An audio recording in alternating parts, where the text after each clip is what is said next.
সামনে জাতীয় নির্বাচন, এত একটা বড় প্রতিষ্ঠান ভ্যাকসিনকো তাও বন্ধ।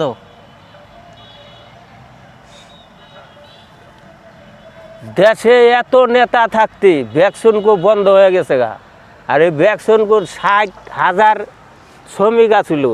এখন বর্তমানে চক্রবর্তী, ভবানীপুর, লতিফপুর, তারপরে কুচপাড়া, এন্দা আছে পানিশাল, কলতাসুতি, বড়ইবাড়ি, ডরিং সামনে, তারপর নবী টেক্সটাইল, শ্রীপুর, সব জায়গারই লোক আছে, শ্রমিক আছে। এরা বাড়িওয়ালারাও কষ্ট করতেছে, আবার সারা বাংলাদেশে 64টা জেলার মানুষ আছে এই ভ্যাকসিনকো প্রতিষ্ঠানে চাকরি করতো। আর এই ভ্যাকসিনকো বন্ধ হওয়াতে আজকে একটা সর্ববরাতের দিন, অথচ 5 লক্ষ পরিবারের সমস্যা হইতেছে খালি এই ভ্যাকসিনকো বন্ধ হওয়ার কারণে।